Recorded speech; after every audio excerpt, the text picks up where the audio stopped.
Buenas tardes a todos los presentes en este nuevo foro que es sobre competitividad y nuevas tecnologías. La competitividad, entendida como un fenómeno socioeconómico, busca alcanzar estándares superiores de calidad de vida, y la tecnología es un factor determinante para alcanzar la competitividad y productividad. Su uso adecuado es aún más importante cuando está ligado a una ventaja competitiva. Ahora bien, Venezuela es un país con abundancia de recursos. Sin embargo, este capital natural y humano no ha bastado para asegurar su prosperidad y competitividad. Para hablar sobre estos dos términos y sobre el desarrollo de la llamada nueva tecnología en Venezuela, en el día de hoy contamos con un panel de amplia experiencia como son Dilia Galindo, Héctor Rodríguez y Carlos Aquino. En esta ocasión vamos a arrancar ya con las palabras iniciales. Le corresponde a Carlos Aguiló, que es un emprendedor en serie, fundador de COEM. Desde noviembre de 2021 se ha desempeñado como miembro del directorio y co-CEO de Wave Tech Hub, el primer ecosistema de emprendimiento dinámico dedicado a proyectos de bases tecnológicas en Venezuela. Como uno de los 100 gerentes de Venezuela 2018 por la revista Gerente, y es el actual director principal de la Asociación Privada Venezolana Benecapital y consultor asociado de Moore Venezuela. Participa como cofundador y asesor en una variedad de proyectos de tecnología y es consultor independiente en las áreas de pensamiento, de diseño, prospectiva y gestión ágil de proyectos de innovación. Tiene la palabra, Carlos. Excelente. Bueno, muchísimas gracias, Emilio. Vamos a poner una pequeña presentación aquí para compartir con todos hoy. Tratar de que sea lo más, digamos, al punto posible, pero vamos a tratar un tema de tendencias, ¿no? Y queremos compartir con ustedes esas tendencias. Ya están viendo la presentación. Partimos de ahí directo, César. De acuerdo. Bueno, bienvenidos al Wave Tech Hub. Además, aprovecho para darles la más cordial bienvenida. Esta es su casa. Cada vez que hablemos de temas de innovación, tecnología, emprendimiento, este es un espacio que nació para eso. Y quería compartir con ustedes brevemente algunas cosas que están en mi mente y que han estado en estos años pues rodando por el ecosistema tecnológico, de tendencias como para ponernos en perspectiva, y luego hablar del Wave Tech Hub un poco y lo que va a tratar de representar este espacio para nuestro ecosistema empresarial en Venezuela. Entonces, ahí estamos viendo la presentación y pasamos a la primera lámina. Lo primero que queremos compartir con ustedes, quería compartir, es esta imagen, ¿no? Porque las imágenes a veces nos ayudan a entender cosas que son complejas un poco más visualmente, ¿no? Entonces, a la derecha, a la izquierda de la pantalla, los que la están viendo, nosotros también lo vemos aquí, tenemos una foto de lo que era el Internet en el año 2003. Esta foto se hizo tratando de mapear la conectividad y la densidad de la conectividad en todos los servidores del mundo entero.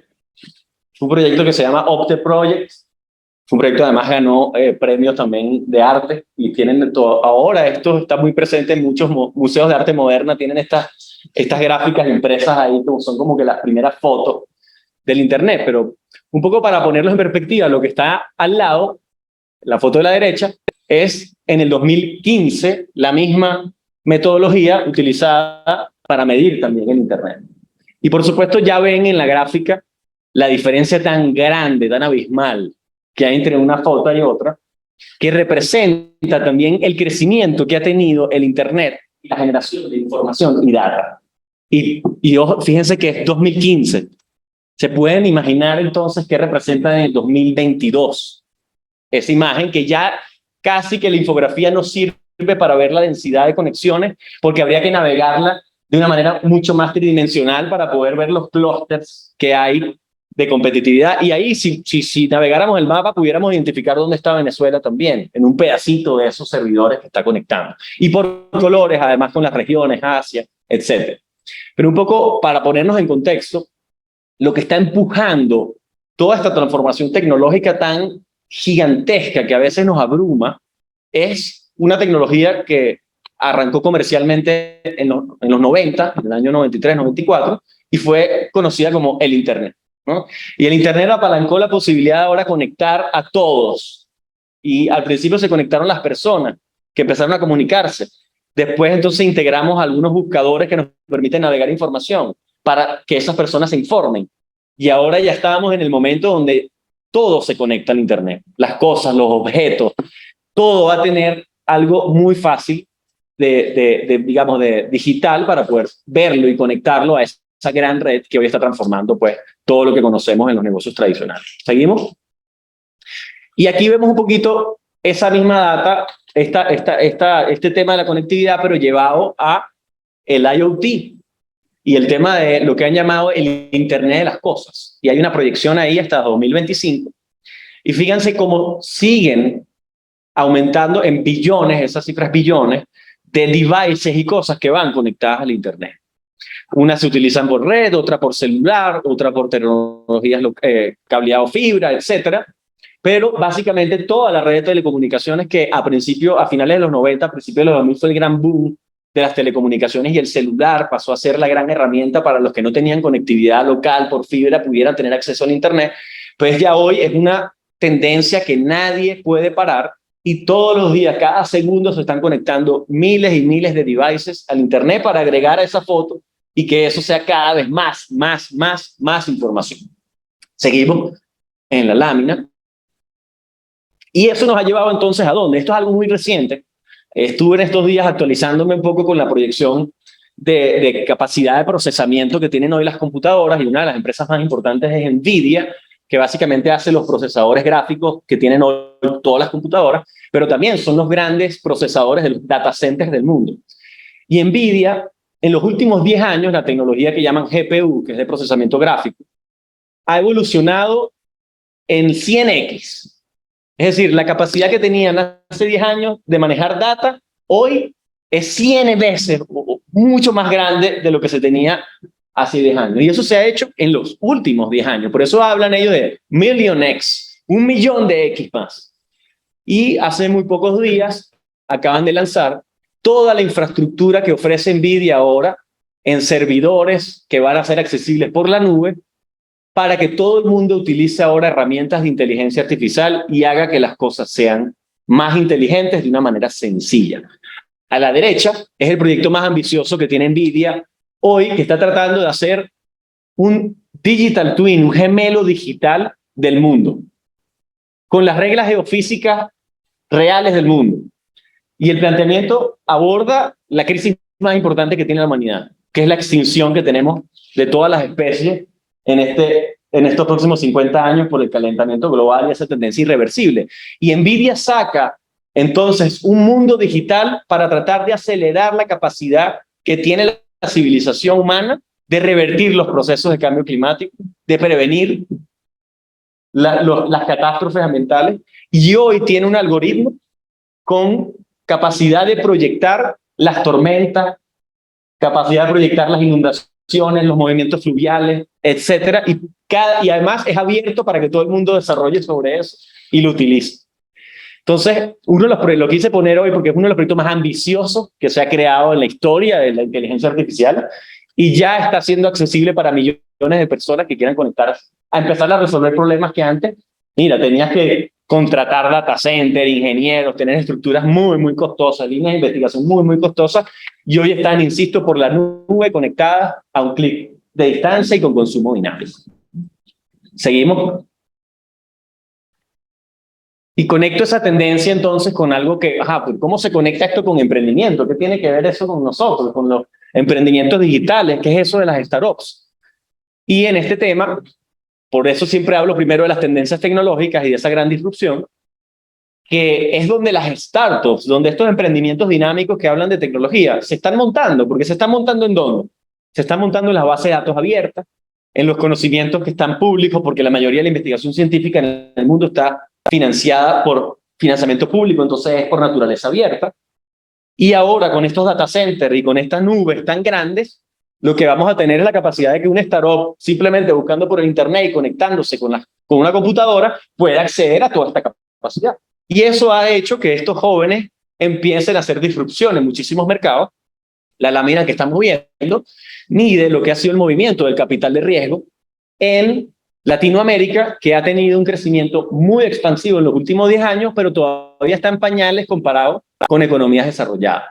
La lámina viene del AFCA, que es la Asociación Latinoamericana de Capital de Riesgo, y bueno, proyecta un poco lo que fue 2019, lo que fue 2020. Fíjense que inclusive 2020, que llegó la pandemia, no detuvo tanto esa tendencia que tenemos, que es como si fue afectada a otras industrias en el mundo. Bueno, en Latinoamérica sigue creciendo, y fíjense que en el 2021 da ese brinco tan grande y sigue creciendo. Y en el 2022 parece que también supera al 2021, porque la brecha que tenemos con economías desarrolladas sigue siendo muy alta. Ahí la lámina misma lo dice, estamos pasando de un crecimiento 2019 a 2021 de 3x en lo que es el tamaño, el volumen de las inversiones que está entrando a Latinoamérica en capital de riesgo. Bueno, y con eso, con ese contexto, es que nace el Wave Tech Hub, para tratar de entrar en esta dinámica. Avanzamos en las láminas. Y esta última es la última de tendencia, porque esto es un tema que me perdonan ahí que es un poco como, se ve como abstracto, pero es un tema que ha hecho mucha irrupción. Nosotros, desde que fundamos en el 2014 nuestra primera incubadora, estamos tratando de explicarle qué posición tienen los mercados fronteras y emergentes en este tema del Silicon Valley y del crecimiento dinámico. Y lo que ven a la izquierda es más o menos el comportamiento de lo que llaman los emprendedores el Valle de la Muerte, ¿no? Que hay que pasar para primero tener ese equilibrio dinámico, ese break-even, y después pasar a crecimiento. Pero lo que sería tradicionalmente, ¿cómo se ha visto eso? En los mercados desarrollados. Vamos a tomar Silicon Valley y San Francisco como mercado de referencia. Ahí ven la curva en donde hay una que dice cash curve, que es la curva de capital, y ves el tiempo, ¿no?, que puede tomar y lo que puede recuperar en capital para que cuando pases la línea ya estés en positivo. Todo lo que está abajo de la línea es más capital que se está quemando de lo que está entrando. Y para ponerlos en perspectiva, por ejemplo, un emprendimiento muy famoso en los Estados Unidos, que estuvo también Elon Musk en sus primeros años ahí, que fue PayPal, un fintech, tardó 7 años en que la curva llegara a estar en el break-even. Entonces tú dices, bueno, un emprendimiento dinámico al principio quema mucho capital, sí quema mucho capital, pero porque está generando también una base gigantesca de usuarios que están creciendo muy dinámicamente. Y nosotros siempre en EcoEM, cuando arrancamos, dijimos, pero eso no aplica para nuestro contexto. Aquí no tenemos excedente de capital. Aquí los problemas hay océanos azules, porque hay muchos problemas que no tienen ni competencia. Más bien hay que ver cómo nosotros somos un poquito más exquisitos y tratamos de no quemar capital en un país, además, donde el capital es moneda escasa. Y entonces surge algo que es una tendencia muy reciente, que además explota después de este bear market, de este gran golpe que ha tenido el mercado, esta sinceración, vamos a decir, del mercado de capitales, y le han llamado los camellos, en contraposición a los unicornios. Porque el unicornio es lo que nace de Silicon Valley, vamos a decir lo que está a la izquierda.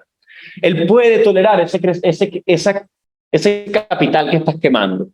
Pero en Latinoamérica, en un mercado frontera, ¿tiene sentido eso? Es la pregunta que dejamos abierta. Entonces ha surgido el tema de los llamados camellos. Que los camellos son como los unicornios, son raros, son animales que no ves todos los días, pero hoy el camello tiene una reserva de agua, el camello atraviesa el desierto, el camello, oye, es como muy resiliente, aguanta pela, como decimos aquí, como tenía unos burros en el campo para sacar el café. Entonces es un animal, si bien que no vemos en Latinoamérica, que es difícil de ver, pero ojo, tiene unas reservas distintas.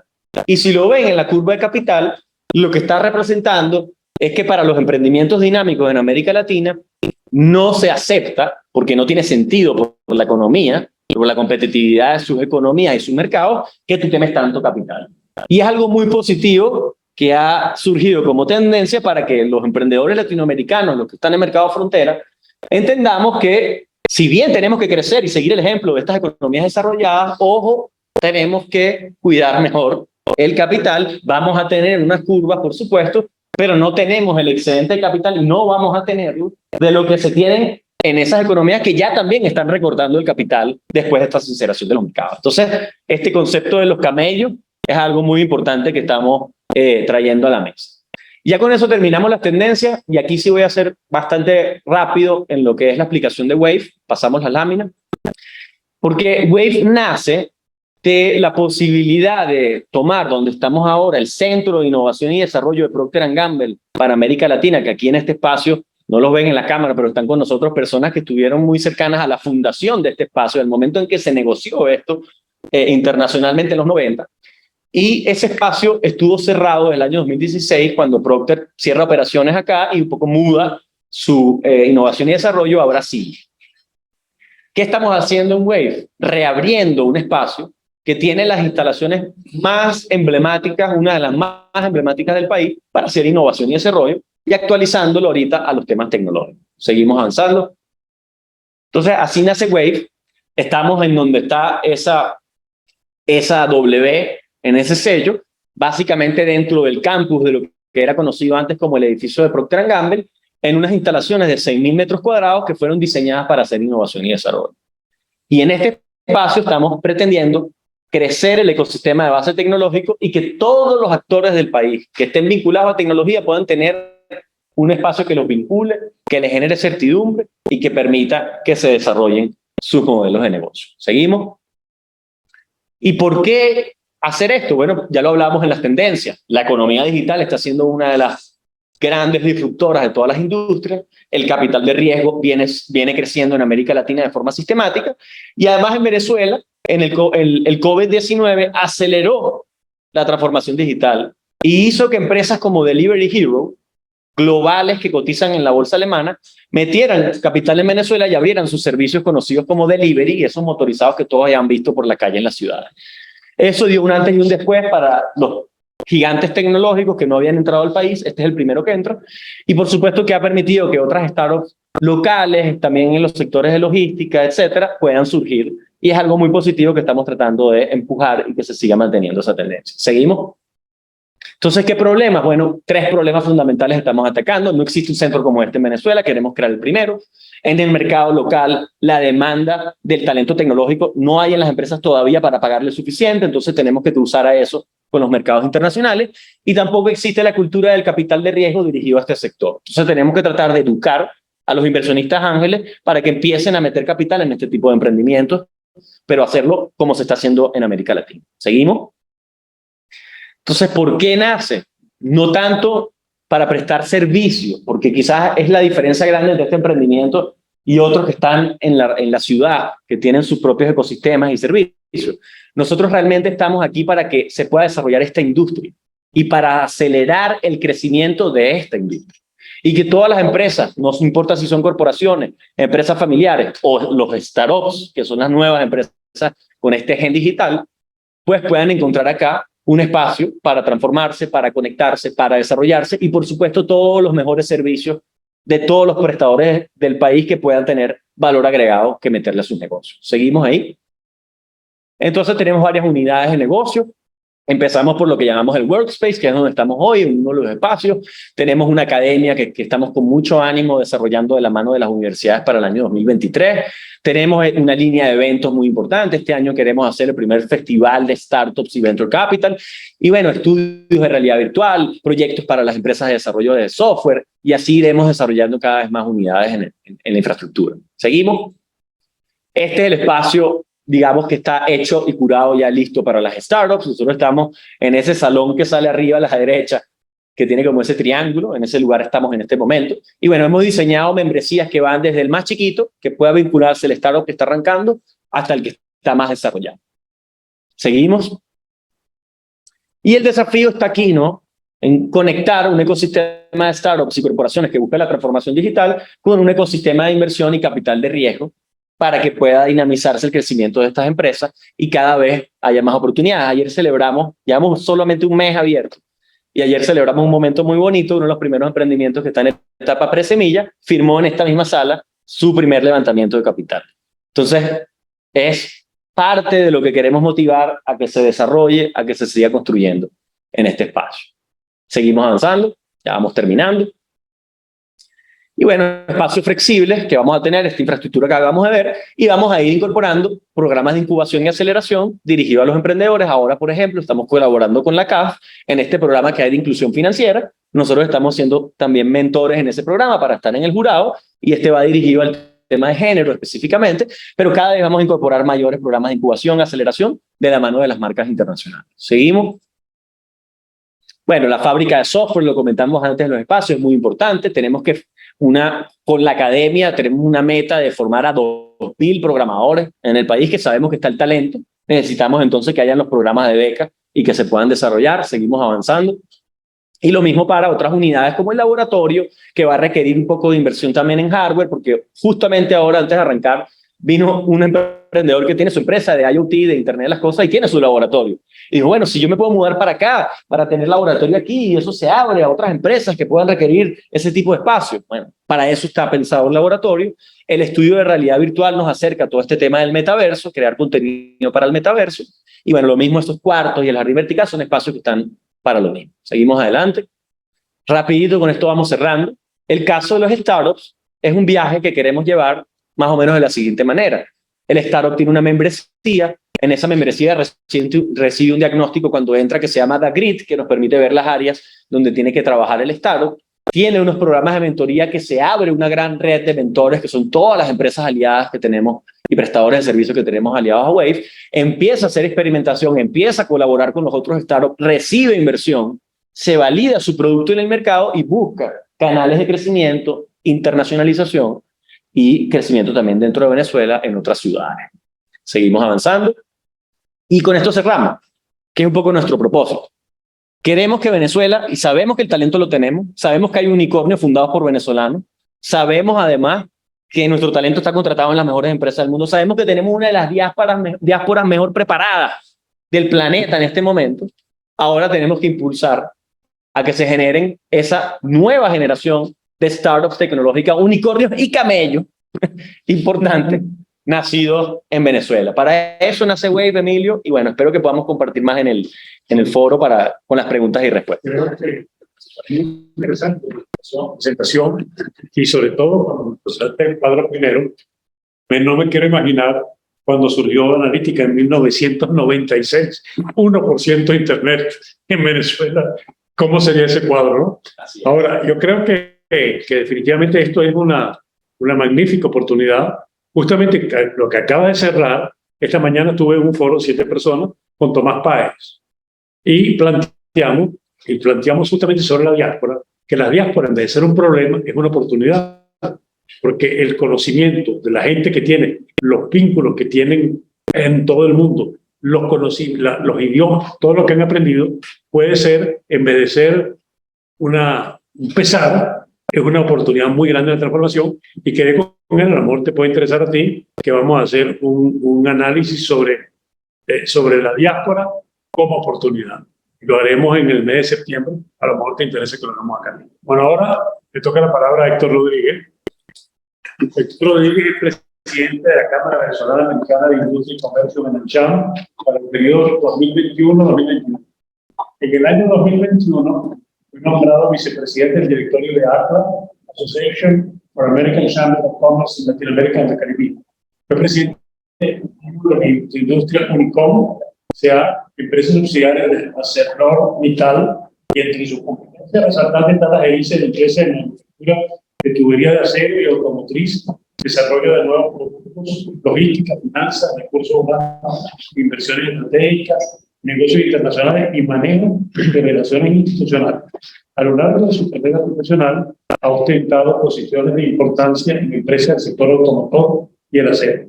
Ha acumulado vasta experiencia en inversiones estratégicas. Durante su amplio desempeño industrial ha desplegado de manera integral su actividad. Tiene la palabra de él. Muy bien, muchas gracias, Emilio, por la invitación. Y la verdad que queda poco que decir después de la presentación tan entusiasta que nos ha hecho Carlos y nos dio un zoom rápido hacia el futuro. Yo lo que voy a tratar de hacer en este rato es ver cómo ese futuro está con respecto al hemisferio donde nosotros estamos, y más aún voy a hacer un zoom más cercano para tratar de llevar esto a Venezuela, donde estamos, sector privado. Lo primero que les voy a tratar de narrar es un encuentro en el cual yo tuve el privilegio de asistir el 7, 8 y 9 de junio en la ciudad de Los Ángeles, donde hubo el 4º CEO Summit de las Américas. Hubo un summit político y hubo un summit destinado particularmente al sector privado. Muchas cosas que destacar de ese summit empresarial. pero hubo un aspecto que fue el que privó, el que fue más importante, el que llevó mayor atención de parte de los 400 empresarios que estábamos en esa sala en ese momento. Y eso tenía que ver con la transformación digital. Eso fue lo que hablamos en la mañana, a mitad de mañana, al mediodía, en la tardecita y en la noche antes de irnos. Y después al día siguiente volvimos sobre el tema de la transformación digital. No cabe la menor duda de que la transformación digital está en la mente de los dirigentes del hemisferio. En este summit habían 9 presidentes de las Américas. No es fácil ensamblar la presencia de 9 presidentes. Habían 3 primeros ministros, algunos del Caribe y el primer ministro de Canadá.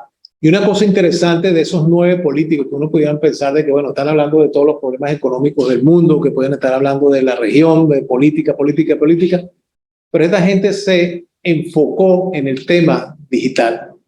Ahí, me agradó mucho como participante ver cómo estos políticos están tan enfocados en el tema de la transformación digital.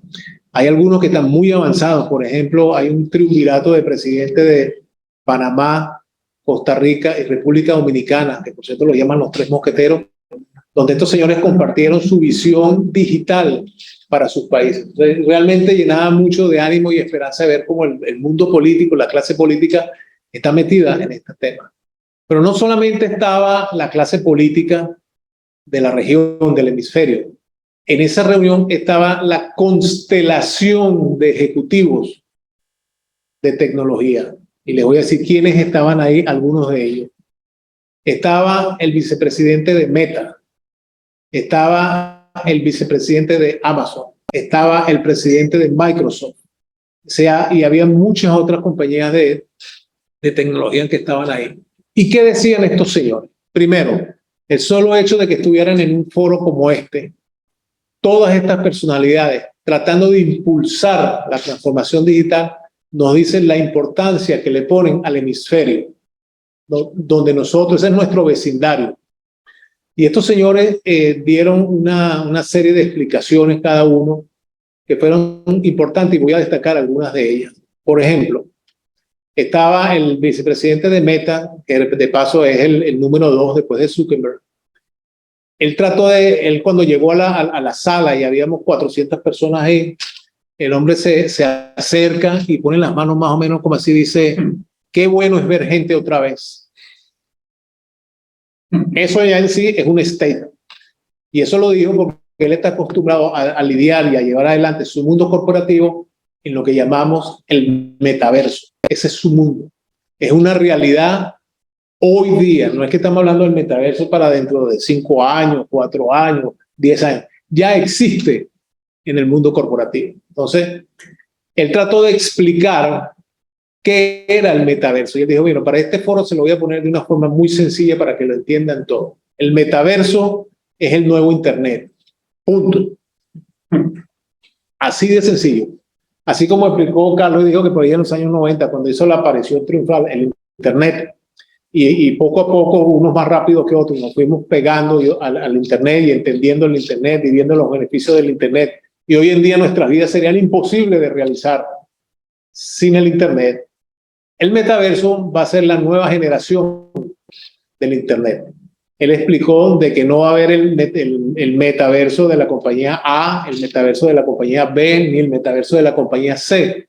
Va a haber un metaverso de la misma forma que existe el Internet hoy, que no hay diferentes tipos de Internet, sino un solo Internet. Esto está en el proceso de organizarse, de ser legislado, de ser normado, de ser regulado, para que todo el mundo tenga acceso al metaverso. Entonces no es un tema de que si viene o no viene, es un tema de que ya está aquí y está desplegando sus tentáculos en este mundo. Y yo creo que, bueno, Carlos nos dio una explicación importantísima de todas las cosas que tenemos por delante. Entonces, esa fue la explicación del señor de Meta. Después vino el vicepresidente de Microsoft y empezó a hablar de la educación que es necesaria para toda esta tecnología. Porque se está desarrollando tecnología de muy avanzada. Entonces, ¿cómo van a ser los niños de hoy en día?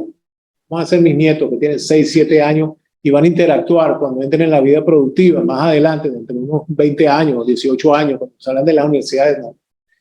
¿Qué tipo de experticia van a requerir ellos para poder trabajar en ese mundo cuando les toque su momento? Y él trató de pintar esto muy sencillo. Él dijo, los niños hoy día, en vez de aprender matemática, deben aprender a codificar. Entonces dijo, la codificación es el álgebra de hoy en día. No tiene sentido que los niños estén estudiando sumas, restas, multiplicaciones. Ellos tienen que aprender es a codificar.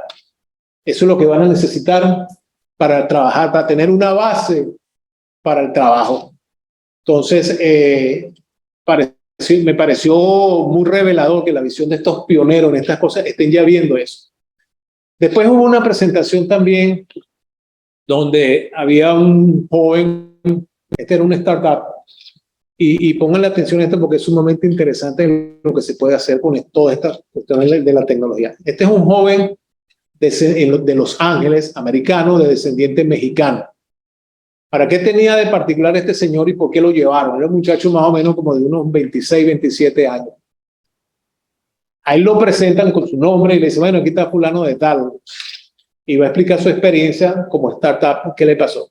El muchacho que estaba sentado, imagínate, con todas estas luminarias en la silla, se inclina hacia adelante, levanta los brazos de esta manera y dice, gracias a Dios por Amazon.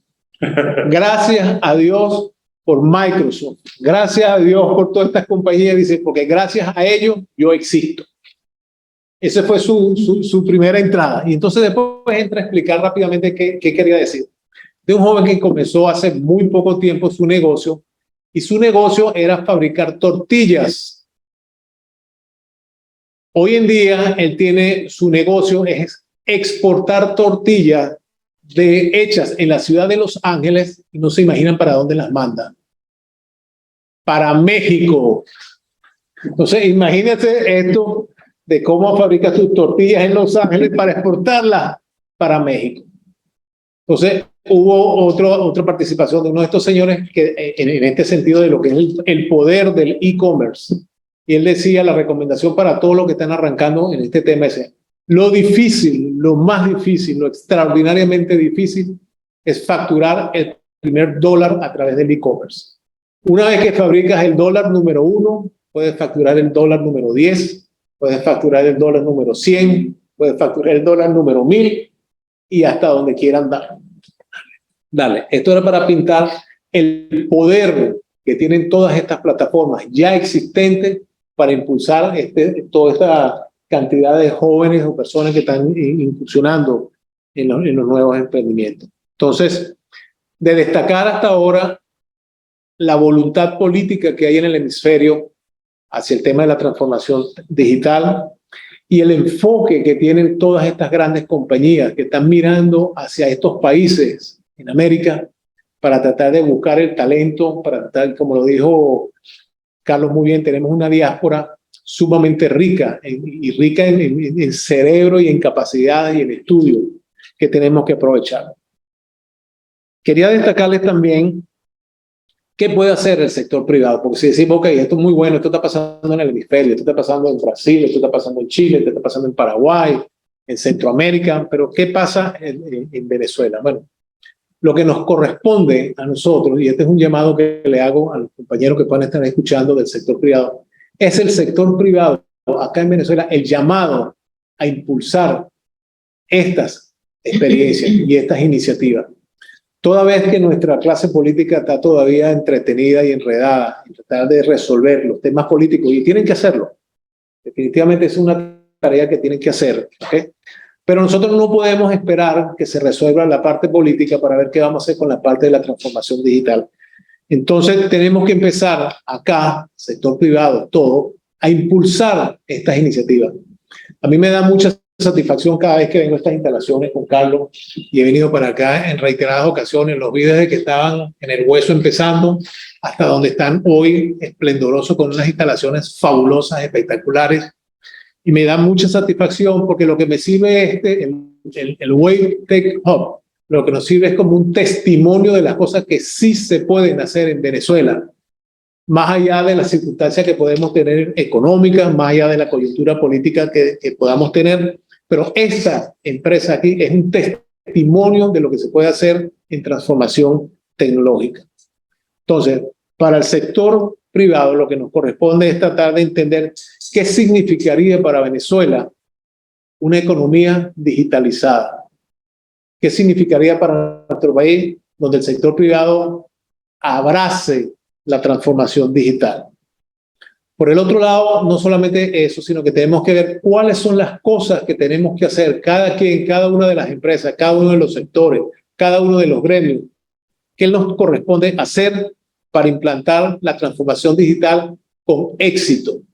Porque este pequeño sitio donde estamos hoy nos está demostrando que sí es factible, sí se puede hacer. Entonces, obviamente que los gobiernos también tienen que ser parte de esto y nos corresponde a nosotros en algún momento hacer los enlaces necesarios con los gobernantes que estén en su momento para tratar de buscar la legislación digital que también va a hacer falta acá en Venezuela. Aun cuando se está tratando de armonizar todos estos sistemas a nivel global, pues obviamente que la parte de la legislación digital es una de las cosas que tienen que hacerse en este país. Entonces, dicho eso, también les quiero destacar, hay otro aspecto que tenemos que tratar de impulsar en el sector privado, y no solamente el sector privado, sino nosotros como ciudadanos, jóvenes como lo que estamos viendo hoy aquí, con la explicación tan entusiasta que escuchamos de Carlos, y así como Carlos, hay muchos otros. Yo me he tropezado con muchos otros jóvenes dentro de mi familia. También tengo muchachos que están metidos, trabajan para Google, trabajan para Amazon, en otros lados, lo que demuestra que hay talento en nuestra familia, en nuestro entorno, por todos lados. Si preguntáramos, conseguiríamos personas como esta. Yo llamo a los jóvenes como Carlos, los jóvenes que conocemos, los velocistas digitales, haciendo alusión a los corredores que son velocistas, pero estos jóvenes son velocistas digitales. Estos velocistas lo que necesitan son pocas cosas para poder seguir impulsando esta transformación digital. Cosa número 1, tienen que tener un acceso a un internet rápido y que sea confiable. Pues podemos tener la mayor voluntad del mundo, podemos montar la estructura mejor que podamos hacer, pero si no tenemos un internet confiable y rápido, no puede ser. Por el otro lado, y me agradó mucho ver aquí en Wave la presentación que hizo Carlos, tiene que haber y tenemos que fomentar el desarrollo de las habilidades digitales. Ese es un trabajo, yo diría, es casi que una obligación y un deber. Hay que formar esa educación digital, que la hay en buena parte, pero hay que seguirla evolucionando. Cuando vemos ese mundo, ¿cómo dijiste tú? El mundo espejo. Digital Twin. El Digital Twin.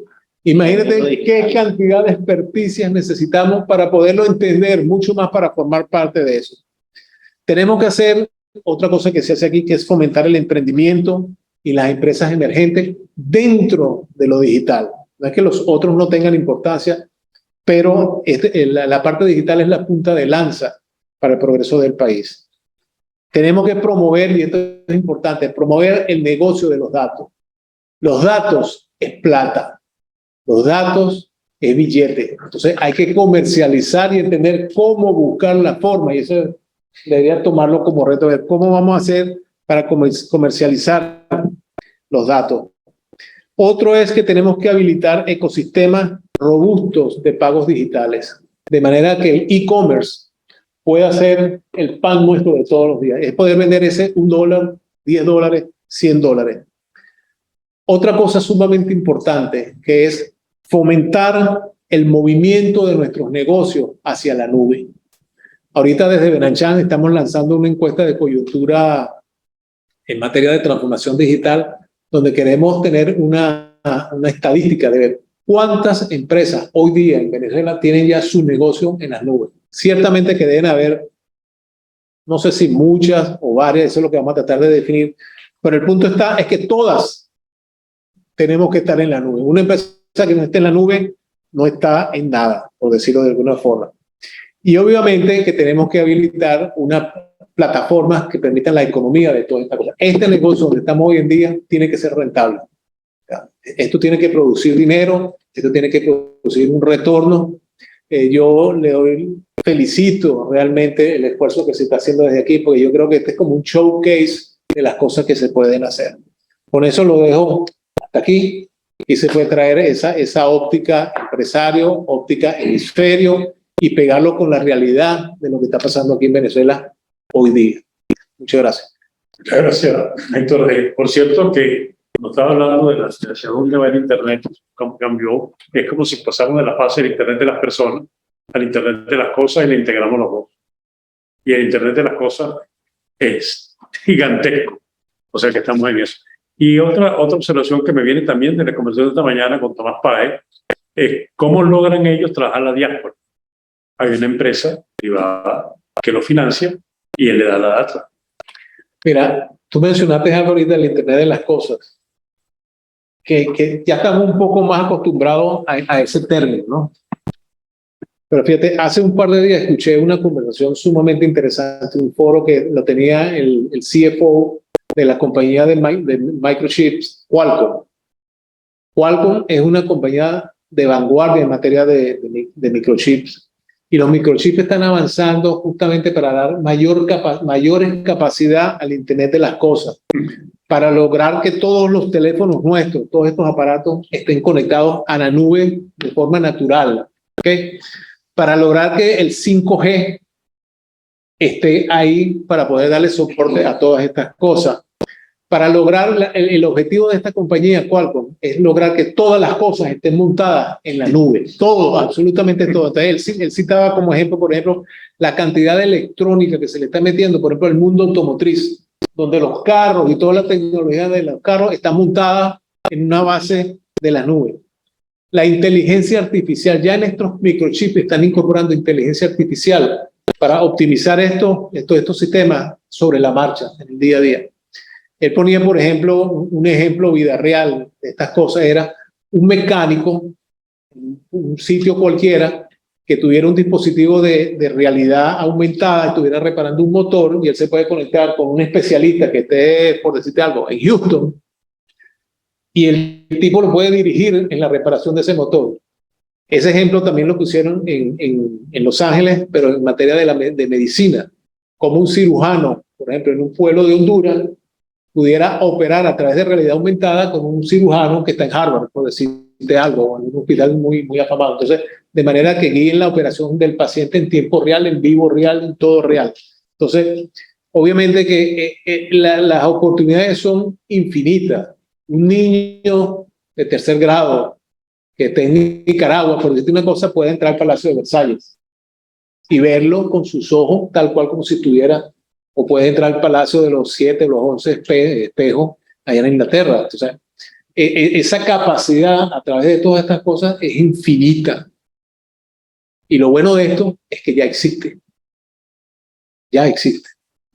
Lo que tú dijiste del vicepresidente de Microsoft, eso es lo que los japoneses acaban de poner en su programa de educación. Los niños de 3 años ya los enseñan a programar. A mí me pareció espectacular cuando el hombre dice que la nueva matemática es codificación. Me pareció increíble. Adelante. Ahora con nosotros con nosotros está Lilia Galindo, es egresada en Química de la Facultad de Ciencias de la UCB, máster en Administración de Empresas, MBA de Hubs International Business School. Actualmente se desempeña como directora ejecutiva de Venezuela Competitiva. Forma parte del grupo de evaluadores de proyectos de emprendimiento de base tecnológica e innovación empresarial de la Secretaría de Ciencia, Tecnología e Innovación de Panamá, CENACIT, y ocupó cargos como líder de proyecto de custodio de tecnología en PDVSA Internet. Tiene la palabra, Lilia. Muchas gracias. Gracias, Emilio. Gracias a todos por estar aquí. Y bueno, fascinada con todo lo que acabas de contar, y al final de mi presentación creo que hay algo en que puedes sumar al asunto. ¿Me puedes mostrar la presentación? Gracias. Ok, aquí yo lo que voy a comentar ahora, voy a hablar un poco de competitividad, cómo se mide la competitividad de las organizaciones. la importancia, cómo se mide, y voy a comentar sobre un programa asociado con competitividad y tecnología que tenemos en Venezuela Competitiva. La siguiente. Hablemos un poquito de competitividad. Emilio dio una pequeña introducción, hay muchas maneras de verla. Una de ellas es vincular digamos, el comportamiento competitivo con el éxito y con la excelencia. Esa es una de las visiones que tiene Venezuela Competitiva. Y podemos hablar entonces que competitividad está asociado a productividad, eficiencia, sustentabilidad. Si estamos hablando de productividad, estamos hablando de crecimiento. De crecimiento es la generación de nuevos puestos de trabajo, y eso a la final, el resultado final va a ser entonces prosperidad, bienestar. Así que tenemos que tener muy presente que una economía competitiva es una economía productiva y más próspera. Si bien, ciertamente, los hacedores de políticas públicas ayudan a generar un marco apropiado para la competitividad de las empresas. Sin embargo, esto no es suficiente. Y lo más importante es todavía que la responsabilidad que tiene, o la toma de conciencia desde la base de la sociedad para la competitividad, incluyendo a los empresarios. Así que en el tema de la competitividad del país hay una responsabilidad individual del ciudadano a contribuir a la búsqueda de esa competitividad sustentable que necesita Venezuela. Estamos hablando de la competitividad desde abajo, y ese es el mensaje de Venezuela Competitiva. Y por eso nosotros en Venezuela Competitiva no solamente nos dedicamos a empresas o a medir la excelencia y la competitividad de empresas y organizaciones, sino también a la formación de ciudadanos, de niños en el tema de competitividad. La siguiente. Ahora quisiera dar un ejemplo, no sé si es un ejemplo, son 200 ejemplos, sobre la importancia de la competitividad. ¿Te puedes ir un poco hacia atrás un momento? Ajá, ya te digo. En Venezuela Competitiva tenemos un programa que es el programa de divulgación y promoción del éxito venezolano. Está desde el año 1994. Que trata sobre la detección, el reconocimiento y la documentación de casos de estudios y la divulgación de casos exitosos venezolanos. Nosotros en el año 2019 tomamos la decisión de dar una mirada retrospectiva de lo que había pasado con esos 200 casos que para ese momento habíamos premiado. A ver, un poco para entender que los había ayudado a permanecer y a superarse. Y el resultado fue, pues, la siguiente, el resultado fue que el 87% de los 200 casos permanecían activos en el 2019. El 7% se había transformado o habían cambiado de ramo, y el 6% había cerrado. Entonces, ¿esto de qué nos está hablando?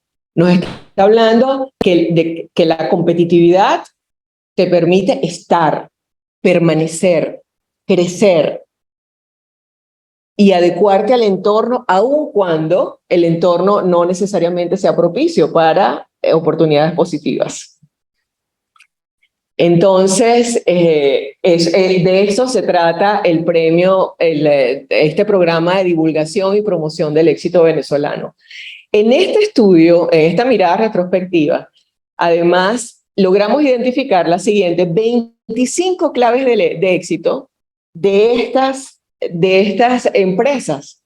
Se tomó una muestra, se hizo una evaluación y se lograron identificar 25 claves del éxito que, bueno, ya serían objeto de otro foro, del éxito, además, éxito venezolano. Y bueno, además fue un ejercicio interesantísimo para nosotros porque de alguna manera está validando nuestra metodología.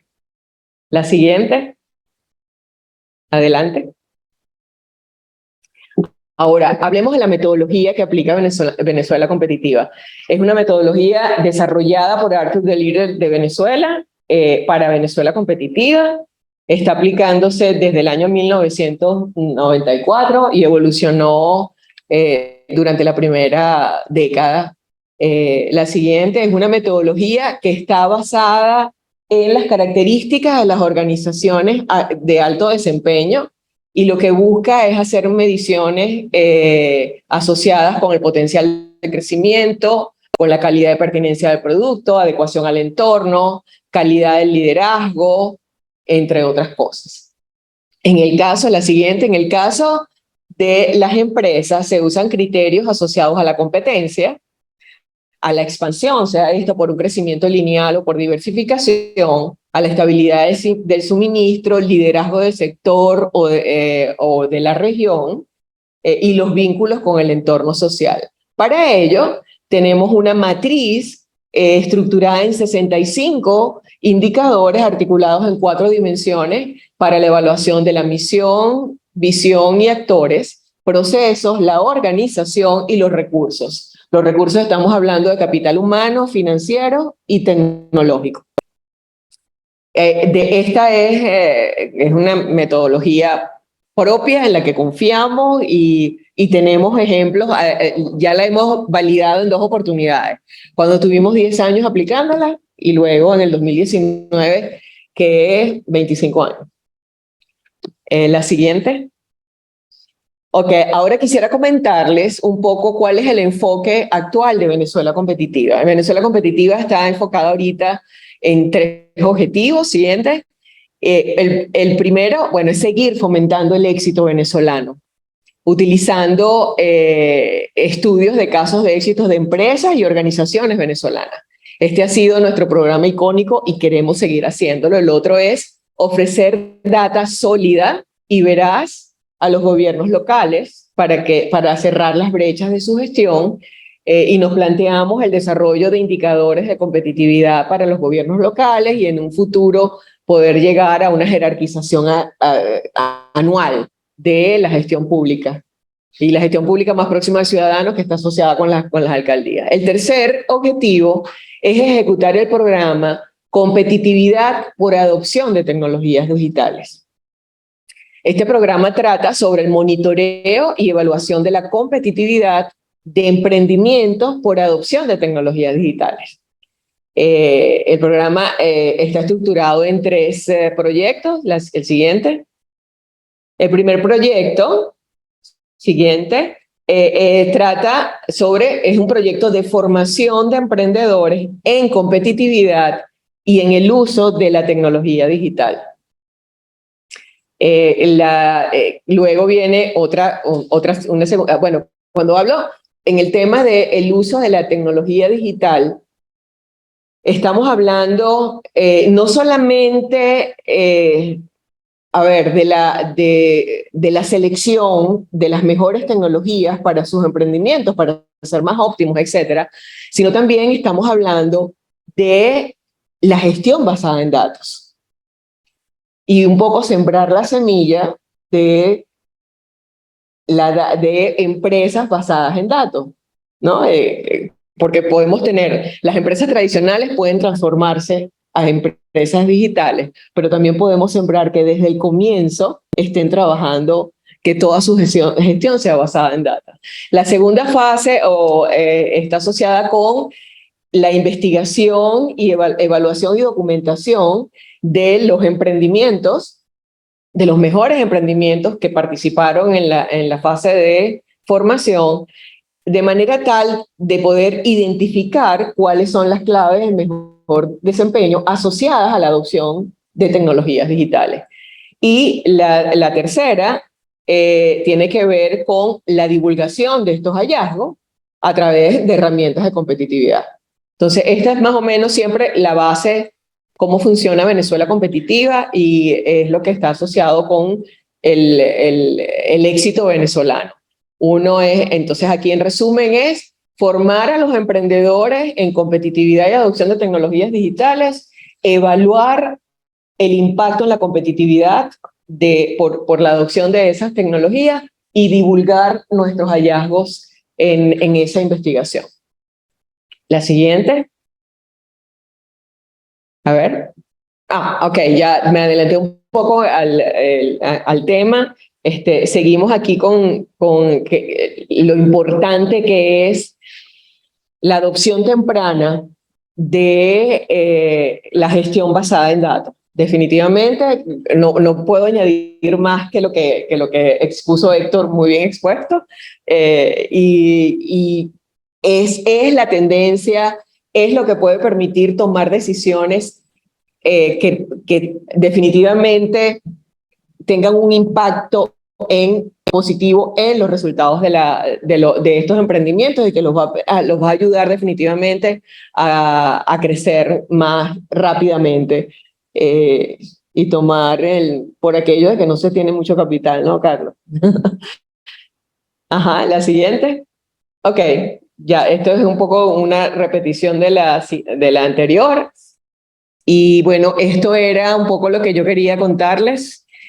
Creo que hay de alguna manera hay como una sincronicidad entre las tres exposiciones y tiene que ver con esto de la data y el uso de la misma en el día a día y lo relevante que es para las empresas. Muchas gracias, Lili. De una verdadera sociedad competitiva está en la sociedad abierta. ¿No es así? Sí, esos son los casos como que ideales. Se va a desarrollar mucho mejor en esos espacios con libertades. Pero ahora tomemos en cuenta que esa mirada retrospectiva que nosotros hicimos en el año 2019 estaba evaluando uno de los periodos más turbulentos de la historia contemporánea venezolana. Y sin embargo, el resultado fue que de esos 200 casos, el 87% permanecían funcionando y bien. Entonces, quiere decir que aún con muchísimas restricciones, si tú tienes la competitividad como la manera de hacer, la competitividad y la excelencia, eso necesariamente te va a llevar al éxito. Sí, no, eso estoy completamente claro. Hay que entender la capacidad de resiliencia que han tenido las empresas venezolanas. Cuando tú sabes que muchas están produciendo, ¿cuánto? El 15% de su capacidad de producción, simplemente hay un gran sentido de ser venezolano y una visión en los empresarios del futuro. Pero lo que quería decir es que en la medida que la sociedad se abre, las posibilidades aumentan. Sin duda. Que es un factor que correlaciona que entre más cerrada sea una sociedad, menos competitiva es. Eso es. Inclusive, Emilio, sobre ese tema, hay ya mediciones que están tratando de conectar la adopción del Internet con el desarrollo. Claro, pues ese es un factor, porque es un factor clave. Como dijo, si no hay Internet, lo vas a hacer todo, no podemos integrarnos, pero hay unos dilemas muy grandes ahí, porque el Internet no es cualquier Internet. Hay muchos tipos de Internet. Y todos los gobiernos además protegen su Internet. Entonces, el tema de la libertad de información, los derechos de edad, lo que han llamado la neutralidad de la red, empieza a ser una nueva frontera también de derechos, que es importante tener presente. Y Latinoamérica todavía está muy al margen de esa conversación. Estamos bastante lejos de lo que se está debatiendo todavía en las economías que están, vamos a decir, desarrollando las tecnologías. Y sin embargo, estamos viendo un ejemplo trágico, como es la guerra de Ucrania, lo que hizo Elon Musk.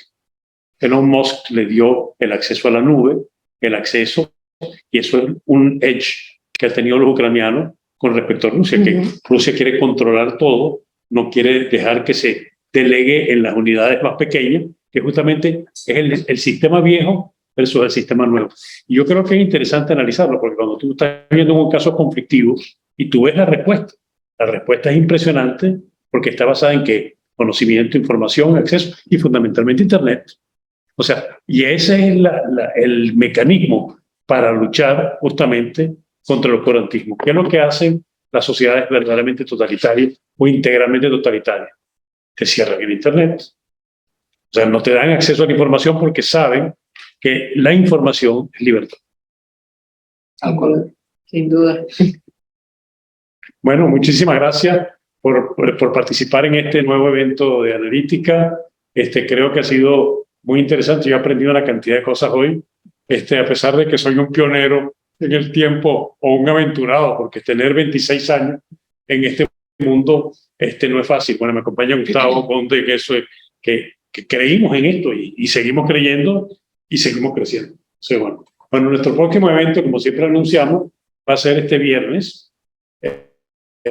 Me pareció interesantísimo, me lo pidieron, y el viernes 29 a las 5 de la tarde tendremos un tema interesante, el voto de los venezolanos en el exterior.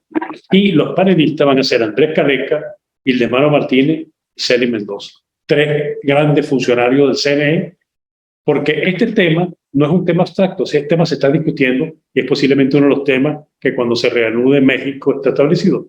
Porque si va a ser en el 2024 una elección presidencial, por definición es una elección de todos los venezolanos. No es una decisión como una de gobernadores o de alcaldes. Entonces, ese dilema lo tienen enfrente.